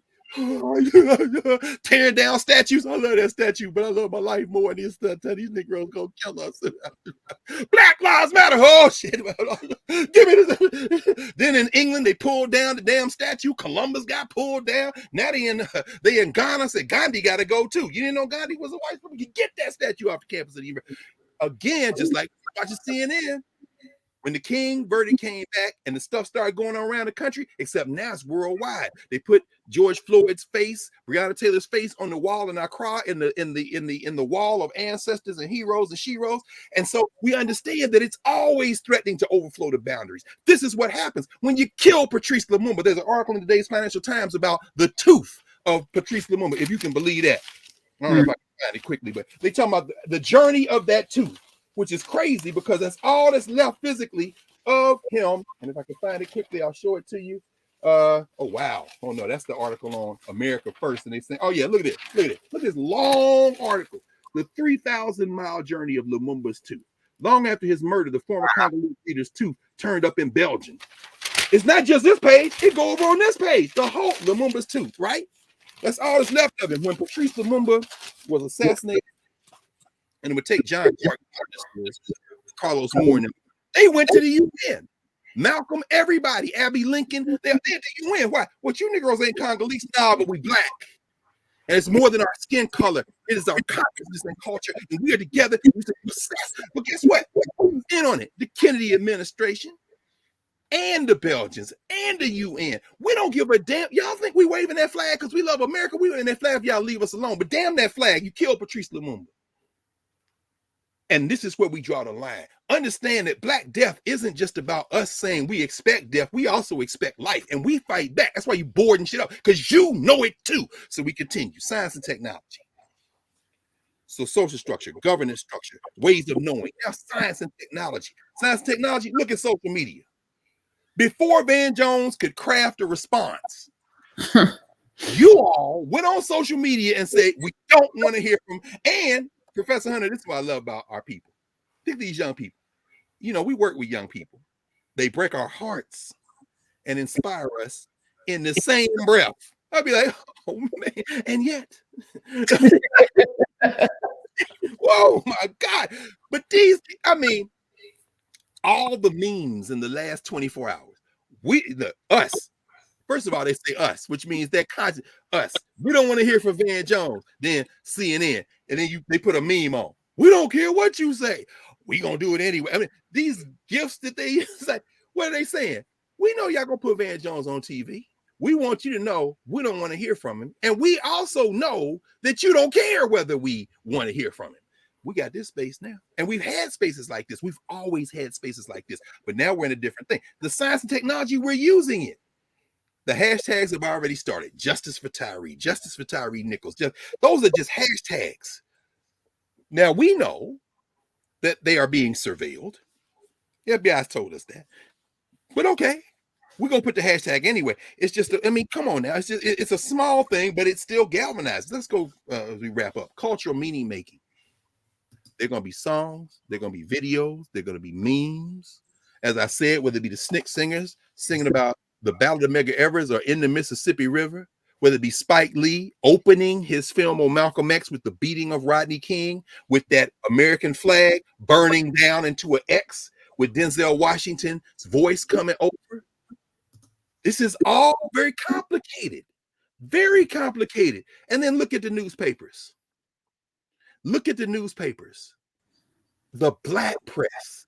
It's going to be covered very differently on Black websites. At least it should be. If it's not, we got questions for them.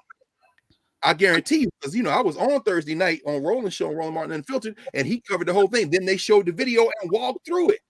And you saw the viewership jump. When we were in the whole pandemic, thousands and thousands and thousands of people every week with us. Now we're here, thousands and thousands and thousands of people every week. But the world is opening up, so it spreads out a little differently. But meanwhile, Nubian narrative exploding. There will probably be a surge. See, this is the problem with what y'all do to us. Every time you punch us in the face, a few more people are like, hey, that's enough. What can I do? Thank you. Because what you don't understand is you think that somehow we just going to take an L. We have never taken L's. Any L you think you gave us, we here to tell you we still here. And as Malefi Asante used to say, we're the children of those who could not be killed. Because if we could have been killed, y'all have killed us. But you can't kill us. And you won't kill us. Meanwhile, the world continues to change. Nigeria projected by the middle of this century to be the third largest country in the world behind China and India. And China is a big article in today's New York Times, today's Financial Times, where they're talking about the birth rate cratering in China, and how these young people is like, that don't mean nothing. We ain't gonna have babies just because you think the birth rate gonna crater. Yeah, the whole world gonna change. And American Negroes cutting themselves off, that's a problem. Because every time Black death occurs, Black people globally should be organizing to rush to the aid of wherever that death occurs. So again, I remember when this was 1989, when Do the Right Thing came out. I was living in New York, clerking at the MSP, Legal Defense Fund. The City Sun, you could count on the Sun. Amsterdam News too. I understand, Prof, that Utrice Lead is not well. I just got a message this morning to raise some money to help her. I mean, I had to pass on the information to you. I had to find just reached out to me. But I mean, that City Sun, Andrew Cooper, Utrice Lead, Clinton Cox, even Armand White writing before he kind of went to another. I mean, man, I got so hooked on the City Sun when I moved back to Columbus. I subscribed. I used to get the City Sun and Amsterdam News in the mail in Columbus because, you know, Black media, not Black singing and dancing. No, okay, that's cool. We sing and dance. I'm talking about media like you do 5 days a week on Sirius XM, Professor Hunter. That means something, especially now. So I felt you a minute ago when we opened. You don't want to do that any more than I do anybody else. But unlike me and everybody else, people tuning in and say, what Karen gonna say? You're not gonna cut nobody off. Now you're gonna gather somebody need to be gathered, but our common humanity prevents you from, nah, I'm gonna cut you off. We need to hear that, because if you saying it, somebody else thinking it. That's an honest broker.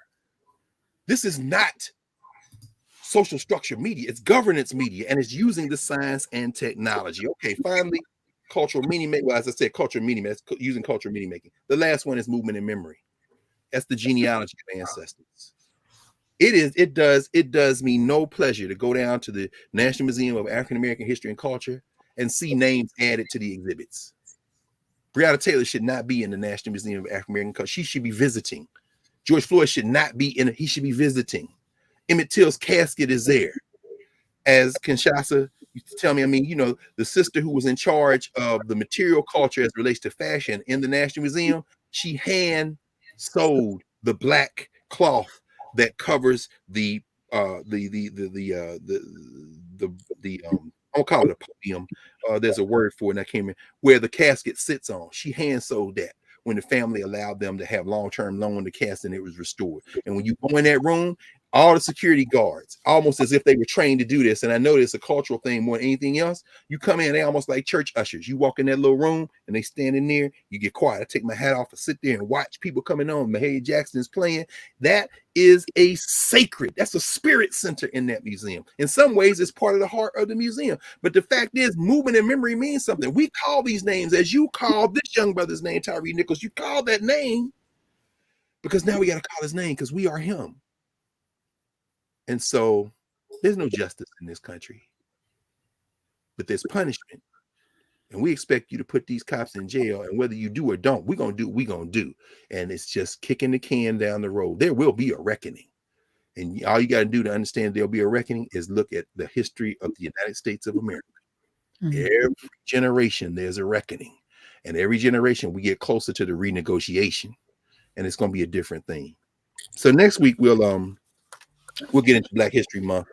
I'll have the AP curriculum by then. World will have it, by the way. AP is going to release that African American Studies course to the whole world. So in other words, on the first, when we go down to the museum and sit there with the ritual, that's the day they're going to release it to everybody. So DeSantis, Puffer, we're going to make an example of you next week for the first Saturday of Black History Month. One other thing, we lost a person very close to us. She was an editor of the Compass, our journal, that is now we're in volume 4 now. Angie Porter is the managing editor. This is the Compass. This is the Journal of the Association for the Study of Classical African Civilizations. That's volume 1, number 1. That's volume 2 with the great Anderson Thompson. This is volume 3 with Jacob Carruthers on the cover with John Henry Clark, the day that Clark passed him the elder staff. We were all there for that as Carruthers turned 65. These we're bringing back into print because we're preparing volume 4, and I think we're going to put on the cover of volume 4, and you see the theme, right? Red, black, and green. We don't play. So now it's time for black. We'll put Deborah Johnson, who just made transition unexpectedly. I was talking to her son Menkare the other day, Deborah Johnson was a member of the Association for the Study of Classical African Civilizations. She's an ancestor now. She made transition at age 65 in Buffalo, New York, quietly in her sleep. This sister, Prof, and I'm done for the day. This sister embodies what we're doing together. She embodies what it looks like. She's born and raised in that area. She's not a college professor, not an academic, writing about resistance. Every day of her life, she fought for Black people. She's a real student of Africa. She really focused on Black women and what Anderson Thompson called the defenders of the African way. She would take a research assignment and go through it tooth and nail. She was at the center of the work through the AME Zion Church for preserving and maintaining and expanding the programming of the Harriet Tubman home in Auburn, New York. So every time I've gone to the Auburn to Harriet Tubman's house there, and the AME Church, AME Zion Church, because Harriet Tubman was AME Zion, they maintain it with the National Park Service. Deb was, and she was the person that would put together those programs. She was at the center of those programs. She was the president of the Eastern region of ASCAC for some years, a member of the editorial board, and she wrote an article that she submitted for publication that we'll be putting in volume 4. Now we're going to pull the editorial team together. And when we do, finally, Prof, we've been talking about this, but I want to formalize this because I'm really looking forward to 23. Some things that right behind my teeth that I ain't gonna say, but where we going there, one of the things we want to do is probably use Narrative and Nubia as in partnership probably with Sankofa as the official distributor for the journal, because Jacob Carruthers, Anderson Thompson, all the stuff people be writing about and getting university press contracts and interpreting, we go to the primary documents. John Henry Clark, things nobody has seen because they wrote or they spoke and it has been in our archive. We've got probably 100 more of these to do, and we'll do it here because we control that. Yeah, and that's part of the publishing mission. I had a publishing house for 10 years. Is reclaiming, building our library, making everything accessible. We already have quite a few on our bookshelf in Narrative, which is that's the repository. That's where all of classes sit, where all of the books, all the resources are in Narrative. So people who are, what's the difference? Well, Narrative is the repository. Nubia is where we gather. And on Monday, Carl Urias and I will be welcoming new people in and doing some, not rules of engagement, but, just kind of reframing why we're here and, Q&A for people who are still trying to figure out how to navigate this space and what their role should be. We're going to have that conversation Monday at noon. Also, for those who live someplace, this should be a rallying cry to control your neighborhood, right? Please. To spaces that you're in, to control. So the mayor of Camden, New Jersey, Dana Red, former mayor, she was the mayor from 2010 to 2013 or so. Beyond that, 2010 to 2018, I think she was the mayor. In 2013, she disbanded the police. She sure did. That's right. She completely eliminated and reimagined the police in Camden. And you know what has happened, Dr. Carr, since 2013? Violent crime has been reduced by 42%. Now, Prof, you from Jersey, and I lived in Philly for almost 20 years. I call Camden Philly. That bridge to Camden. Camden's Philly to me, but I'm just no. Well, it is, except people in Philly don't go to Camden. I mean, that's how bad it had gotten. You know what I'm saying? You're like, Camden, man, I ain't messing around in Camden. 42%. 42% reduction in violent crime since they disbanded police. So the question is, what is policing? That's the question. Why do we need it? Yes, ma'am. And for those if somebody breaks in my car, they are never there preventing it. Tell me when they prevent people from breaking in your home and breaking in your car. And I'll wait for that answer. What we need is community public service, people who are going to be there to serve the people in all of the capacities. Mental health is important as well. So policing shouldn't be about hemming up bodies and incarceration. It should be about serving and protecting. the community. And that's a different skill set. And I imagine military training probably is not the equipment that we need for our police. We shouldn't need the military and all of the tanks and all of the guns. We need people with a heart who understand that we're in a community with people. And that starts with us actually demanding that of the mayors that we elect and the city councils that we put into place, because it is an anomaly for somebody to behave outside of the community when there is an actual community. It is not normal. Loree and I, during this thing, had to just gather somebody up and ban them. Banishment is on Twitter. We were on Twitter because she quoted you, and then somebody had the audacity to come in and was like, "That's a wrong way of thinking." And she was like, "I'm literally quoting somebody. You women." It turned into like a thing, and I was like, "Well, that was Dr. Carr who said that." And then it's so strange. So there's so many I of would us. be honored to be considered a woman, but I came out in this body. So And I mean, beautiful. the fact that you even think that's an insult, you know what I'm saying? Like, what's wrong with you, man? Yeah. So I mean, at the end of the day, I think there's more of us who love one another and care about what happens, and the silent majority cannot stay silent. So we got to show up for ourselves and our children and the future. And that starts with our community. We all live somewhere. Let's control that. And neighborhood by neighborhood, watch what happens. We're not victims. I'm trying to remember. I remember reading an article in the Times, maybe about 3-4 years ago, about Camden and that work.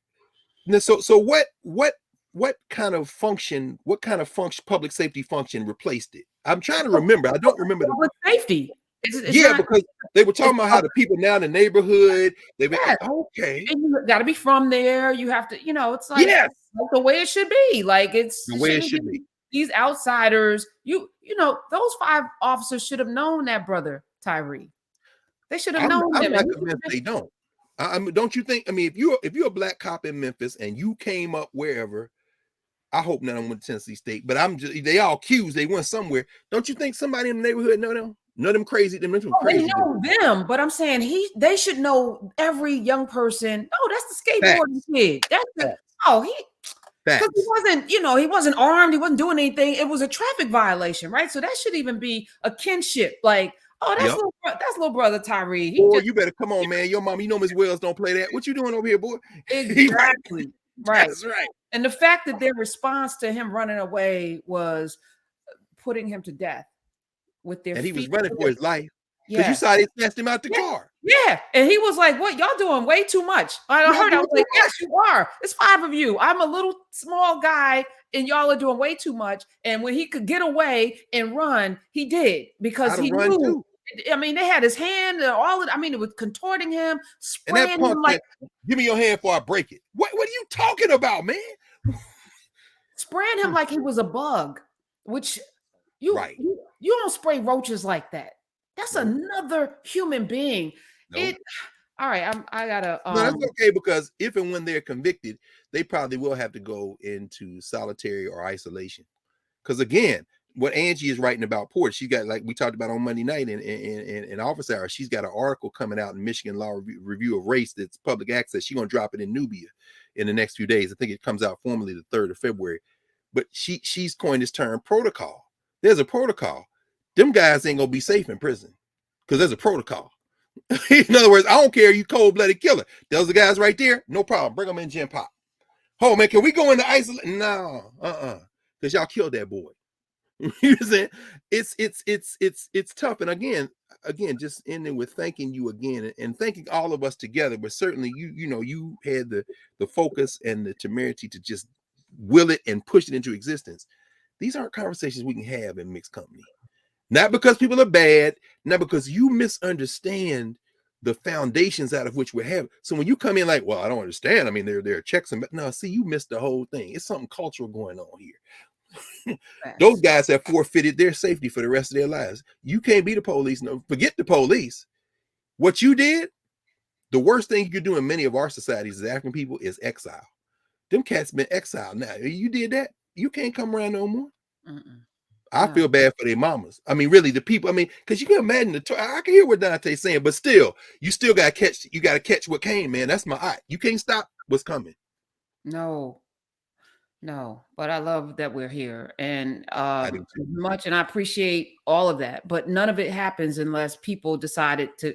But it's also the communication to be able to, in fullness, have a conversation with somebody, be challenged, imagine like that Daniel Black, and I can't stop quoting him. The one thing that they tried to steal was our imagination. But what you do every week is you spark my imagination. I sit here with notes. I sit here with I just can't. I just jot down. Me too. Just boom, boom, and I'm like, okay, can we execute that? But it's the conversation. It's like, oh, that person needs to be erected. Okay. Yeah. But if we don't have these conversations, when does the imagination even take hold to explore all of the things that are possible? And everything is possible. We're sitting in possibility right now, right. you and I. Teach. So, Everything is possible. Everything is. Want to end with just looking at him, and just sitting it for a moment as he transitions. He has transitioned wherever he is in the ancestral realm. We can call on his verve, his, loving the sunset, photography, out there riding that skateboard. He is truly free right now. But he should be here. There's a picture of him holding up a baby, like Kunta Kinte. And there's just so many. And I want to, thank whoever the parent, his parents for putting out the images, because, Trayvon didn't get this treatment. Neither did Tamir Rice, and neither did Eric Garner. It was the brutality that we saw, or the youthful, resistance and whatever. But we didn't see the joy in those young people whose lives were snuffed out too soon. So I'm grateful that their videos and images, and I'm gonna play a video as well. But I want to say, Dr. Carr, thank you. We'll see you in office hours on Monday. What are we going to be studying? Framing question. We're still in framing question 3, which is practices of self-determination. Cedric Robinson, Black Movements in America, the first 3 chapters. We'll continue in that conversation this week, and then we'll go to framing question 4 next week as we start Black History Month. So that's where we are for everybody in Nubia Monday night. The thousands, Prof, I'm overwhelmed. I really am. And Dan Black, he just had everything. In fact, his new book is coming out, Black on Black. Yep. We got to get him. I know you're gonna talk to him, to the millions. Yes, he'll be back. Pre-tape, pre-order, please, because the first day matters. So go get Black on Black. Black on Black, wherever you get your books, go get Black on Black. Daniel Black, Dr. Daniel Black, because he is feeding us immensely. So when it comes out January 31st, every single pre-order counts towards that first day. Let's put him on the bestsellers list. Put him on the bestsellers list, no question. Yes. Woo, when you say that, you ain't nothing but a word. You done made a whole lot of bestsellers over the years. People don't know. That's all right. But this picture here, I'm gonna be quiet here and listen and sit here with you. You're right. This when you're a young ancestor, in many traditions, we say your name and we lift you and we build your oriki. We build that praise song to you because you are beginning your journey. So we need to will him like we will Brianna, like we will them into powerful ancestorhood. He won't be able to fight for us immediately in many traditions until he gets to that side where he's embraced by his ancestors and everybody else. So we raise him now to strengthen him as he starts this journey. Amen. So we just say that. Ashe. Ashe. Ashe. All right. Love you, Dr. Carr. Love you, Prof. See you on Monday. Bye, Nubians. Okay.